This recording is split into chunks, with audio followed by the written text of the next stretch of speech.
आज हम बात करेंगे बहुत ही इम्पोर्टेंट टॉपिक के बारे में और ये है प्रेगनेंसी में एनीमिया होना। यस फ्रेंड्स, प्रेगनेंसी में महिलाओं को मोस्ट ऑफ दी महिलाओं को एनीमिया होने की प्रॉब्लम हो जाती है।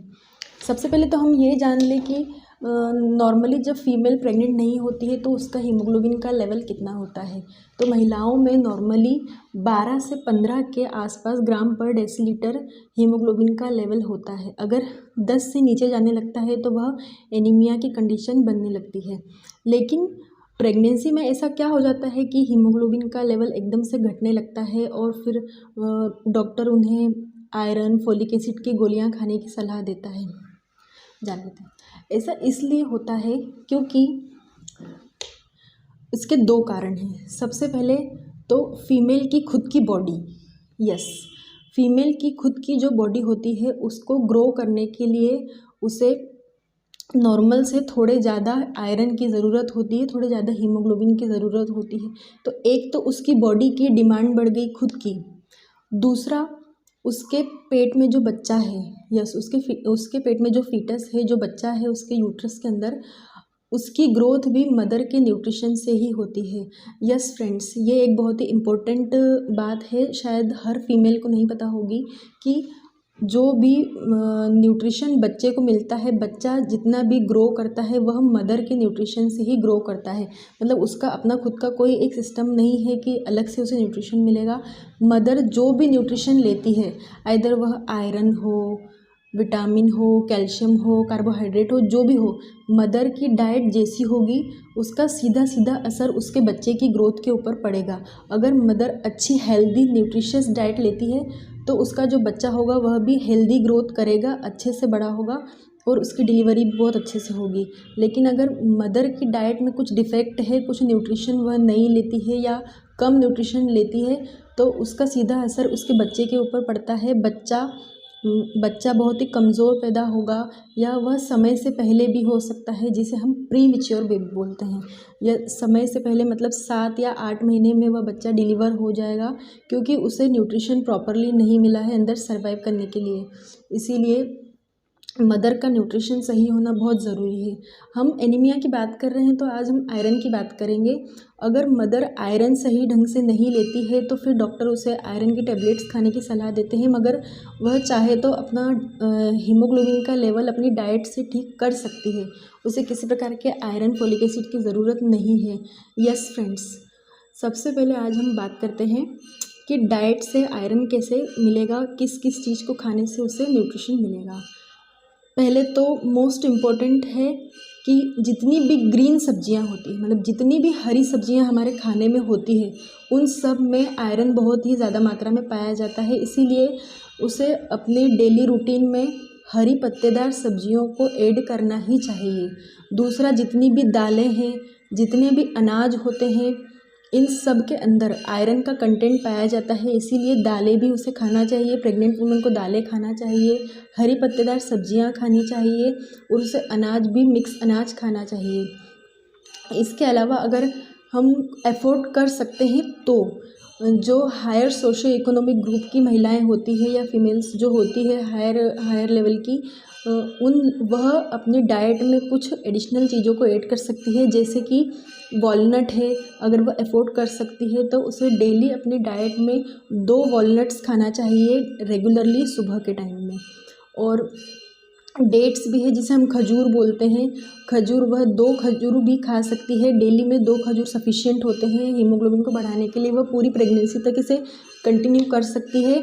तीसरी चीज़ है रेजिन्स, मतलब किशमिश, जो हम अपने ड्राई फ्रूट्स में इंक्लूड करते हैं किशमिश, उसे भी वह रात भर गलाकर 4 से 5 किशमिश को सुबह उठकर खा सकती है, जिससे कि उसका हीमोग्लोबिन बहुत ही अच्छा बना रहेगा। और पुरानी परंपराओं के अनुसार हमारे बुज़ुर्ग भी प्रेग्नेंट वुमेंस को इतना बड़ा पीस, मतलब 10 से 20 ग्राम का गुड़ का पीस, जैगरी, जिसे हम जैगरी बोलते हैं, गुड़ का पीस खाने की सलाह देते थे, जिससे ये आयरन का लेवल बहुत ही अच्छा रहता था।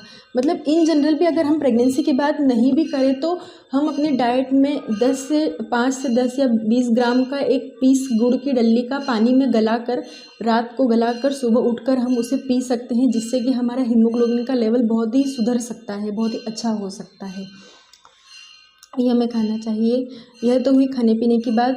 दूसरी बात ये कि जो लोअर सोशल ग्रुप की फ़ीमेल्स होती है, मतलब कि जो ये सब चीज़ें अफोर्ड नहीं कर सकती, वॉलनट, रेजिन्स, ये सब वह नहीं खा सकती है, उन लोगों के लिए भी हमारे पास एक सलाह है कि वह आजकल हर कहीं पर प्राइमरी हेल्थ सेंटर बने होते हैं, आंगनवाड़ीज़ बनी हुई होती है, और मोदी जी ने एक अभियान चलाया जिसके तहत जन औषधि केंद्र बने हुए होते हैं, जहाँ पर सारी वैलिड कंपनी की दवाइयाँ लो प्राइस में अवेलेबल होती है। तो वहाँ से वो महिलाएं जो कि डाइट में अपनी ये सब चीज़ें इंक्लूड नहीं कर सकती है, वह आंगनबाड़ी जाकर फोलिक एसिड व आयरन की टैबलेट्स डॉक्टर के द्वारा प्रिस्क्राइब करके ले सकती है, डॉक्टर की सलाह से ले सकती हैं। वह आंगनबाड़ी में जा सकती है, प्राइमरी हेल्थ सेंटर पर जा सकती है, या लो बजट पर जहाँ पर यह आयरन फोलिक एसिड मिलते हैं वहाँ से वह अफोर्ड करके अपनी प्रेगनेंसी में वह यूज़ कर सकते हैं।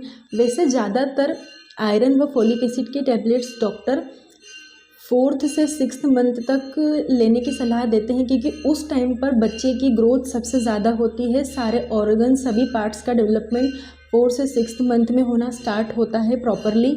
इसीलिए उस वक्त पर आयरन डेफिशिएंसी, एनीमिया होने के चांसेस बहुत ज़्यादा बनते हैं। इसीलिए आप अपनी डाइट को शुरुआत से ही, मतलब प्रेगनेंसी के पहले हफ्ते से ही आप अपनी डाइट को प्रॉपर ढंग से अगर मेंटेन करते हैं तो आपको आयरन व फोलिक एसिड की टैबलेट्स लेने की ज़रूरत नहीं पड़ती है। इसीलिए आप कोशिश करें कि आप अपनी डाइट में हरी पत्तेदार सब्जियां, दालें, इस तरह की चीज़ों को खाएं और अपना हीमोग्लोबिन के लेवल को ठीक करें, क्योंकि आपके बच्चे की ग्रोथ आपके डाइट के ऊपर डिपेंड करती है।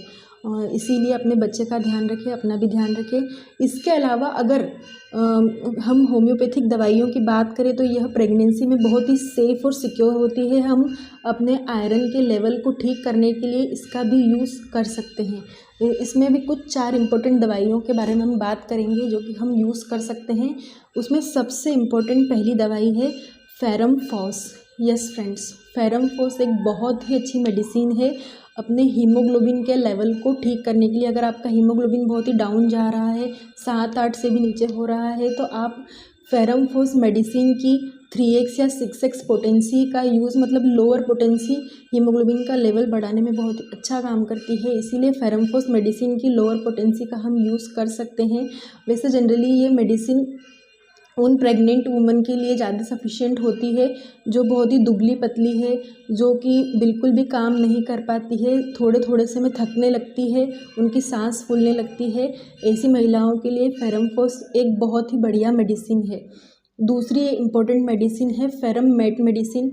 यस फ्रेंड्स, फेरम मेट जो मेडिसिन है वह, उसका शरीर पूरा पीला पीला सा दिखाई देने लगता है, रश ऑफ ब्लड उसमें कम दिखाई देने लगता है, वह दुबली पतली सी होती है, एवं वह सर दर्द की बहुत ज़्यादा शिकायत होती है, उसे बार बार सर दर्द होता रहता है, कमज़ोरी रहती है, शरीर में ड्राइनेस प्रेजेंट रहती है। उस कंडीशन में हम प्रेग्नेंट वुमन को फेरम मेट मेडिसिन भी प्रिस्क्राइब कर सकते हैं। तीसरी और बहुत ही इम्पोर्टेंट मेडिसिन है फ्रेंड्स चाइना, या जिसे सिंकोना ऑफिशिनलिस भी बोलते हैं। चाइना मेडिसिन हम 2 कंडीशन में दे सकते हैं, एंटीपार्टल हेमरेज और पोस्ट पार्टल हेमरेज।